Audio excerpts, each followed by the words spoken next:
첫 번째 경기 코모 대 헬라스 베로나 분석 시작해보겠습니다.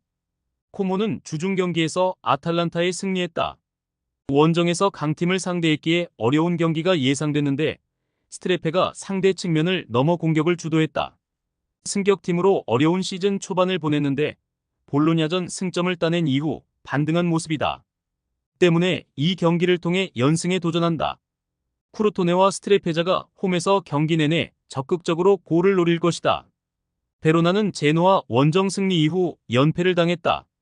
라치오와 토리노 등을 상대했는데 골이 나왔지만 승점 추가에 실패했다. 그래도 카스타노스와 실바 등이 중원과 측면을 오가며 기회 창출을 잘하고 있고 캐스퍼의 공중볼 장악도 인상적이다. 단 센터백인 다웨도비치가 지난 라운드 퇴장을 당하며 이번 원정에 나설 수 없다. 접전을 본다. 베로나는 다웨도비치의 결장 속에 코폴라와 마냐니 등 최종 수비가 더 집중해서 경기에 임할 것이다. 실바의 중원 수비 가담도 있을 것이고 전체적으로 웅크리고 경기에 임할 베로나가 승점 1점을 챙길 것이다. 두 번째 경기 툴루즈 대 리옹 분석 시작해보겠습니다. 툴루즈는 브레스트 원정에서 패하고 돌아왔다. 두 시즌 전 승격팀으로 프랑스컵을 우승해 유로파로 가는 등 인상적인 모습을 보여줬는데 지난 시즌 부진에 이어 이번 시즌도 기대 이하의 성적이다. 티스 달린가가 볼로냐로 떠난 최전방에 전력 누수가 있고 아부크랄의 영향력도 떨어졌다. 자이츠와 덴눔 등이 조금 더 공격적으로 경기에 임해야 한다. 리옹은 지난 라운드에서 마르세유에 패했다. 교체로 들어온 세르키의 골이 있었고 칼레타카가 세트피스에서 위력적인 공중볼 장악 능력을 보였지만 원하는 결과를 얻지 못했다. 그래도 주중 유로파 경기에서 올림피아코스를 완파하며 분위기 전환에 성공했다. 라카제트가 건재한 데다 미카우타제와 비니시우스 등 해결할 선수들도 있기에 이 경기 승리를 노린다. 리옹의 승리를 본다. 주중 경기가 있긴 했지만 홈 일정이었기에 이동으로 인한 피로도가 없다.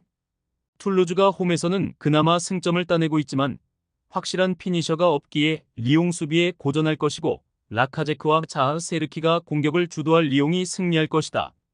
세 번째 경기 홀슈타인 대 프랑크푸르트 분석 시작해보겠습니다. 홀슈타인은 승격 이후 나선 첫 시즌에 최하위에 처져 있다. 마인츠로 이적하기 전 이재성이 유럽으로 진출했던 첫 팀으로 잘 알려져 있는데 분데스리가에서는 고전 중이다. 일본 국대 공격수인 마치노 슈토가 2골을 기록하는 등 분번 중이지만 지고비치와 피클러 등 기대했던 선수들의 부진이 아쉽다. 그래도 상대가 주중 일정으로 체력적 이슈가 있을 수 있기에 활동량으로 승부할 것이다. 프랑크푸르트는 개막전 도르트문트 원정 패배 이후 3연승에 성공했다. 리그 득점 랭킹 상위권에 올라있는 마르무시를 비롯해 에키티케와 샤이비 등이 공격 상황에서 좋은 시너지를 내고 있고 슈키리의 존재감도 확실하다. 괴체도 이 경기에 부상을 털어내고 복귀가 유력하기에 풀 전력으로 나설 수 있다. 프랑크푸르트의 승리를 본다.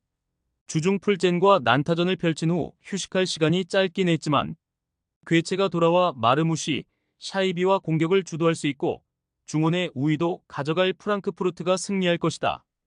홀슈타인 킬의 첫 승 도전이 다시 실패로 돌아갈 것이다. 네 번째 경기 빌바오 대 세비야 분석 시작해보겠습니다. 빌바오는 셀타를 잡고 3연승에 성공했다. 개막 두 경기에서 승리하지 못하며 하위권에 처져 있었는데 3경기 연속 멀티골을 터뜨리며 분위기 전환에 성공했다. 산세트가 중원과 최전방을 오가며 기회를 잘 만들었고 구르제타의 마무리도 좋았다. 주중 원정 경기에서는 세리의 강호인 로마와 비기며 유로파를 출발했는데 승점 추가로 인해 다음 주중에 있을 홈 경기를 승리하면 상위권 도약이 가능하다. 세비야는 헤타페와 바야돌리드 상대로 홈에서 승리하며 중위권으로 도약했다. 그러나 원정 부진으로 인해 아직은 기대만큼 성적이 나지 않고 있다. 이에아나초와 루케바키오, 에주케 등 기대를 모았던 공격 자원들은 엔네시리의 공백을 메우지 못했고 중원 경기력 기복도 있다. 이 경기에는 센터백인 마르캉이 징계로 결장하고 사울도 부상 여파로 결장이 유력하다. 빌바오의 승리를 본다. 세비야는 바데가 있긴 하지만 시즌 내내 중앙 수비의 문제가 해결되지 못하고 있다. 거기에 센터백과 볼란치가 가능한 소우도 부상으로 빠졌기에 원정에서 고전할 것이다. 프라도스와 산세트가 공격을 주도하며 상대를 몰아칠 것이고 윌리엄스와 구르제타가 기회를 골로 연결할 빌바오가 승리할 것이다. 다섯 번째 경기 발베이크 대 아약스 분석 시작해보겠습니다. 발베이크는 개막 이후 전패를 당하며 압도적인 최하위다. 지난 라운드에서 스파르타 상대로 마가렛의 골이 나오긴 했지만 300분 가까이 골이 없는 등 초반 부진이 극심하다. 클레오니스와 크리스 등 경쟁력 있는 2선을 구축했지만 최전방에서 마무리를 하지 못하고 있고 로메라토도 지난 시즌 보여줬던 중원 경기력이 아니다.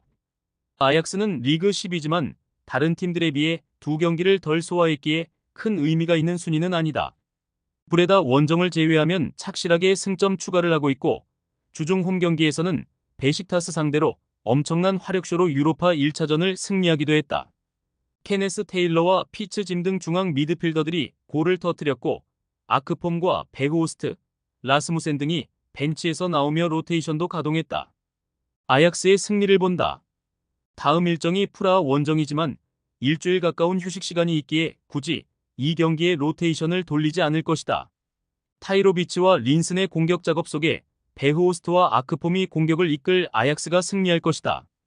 최종 조합은 영상 아래 고정 댓글로 말 걸어주시면 오늘 정보방에서 무료로 공유해드립니다. 제발 손해보면서 토토하지 말고 다같이 웃으면서 즐겁게 베팅합시다. 함께 하실 분들은 부담 갖지 마시고 편하게 말 걸어주세요.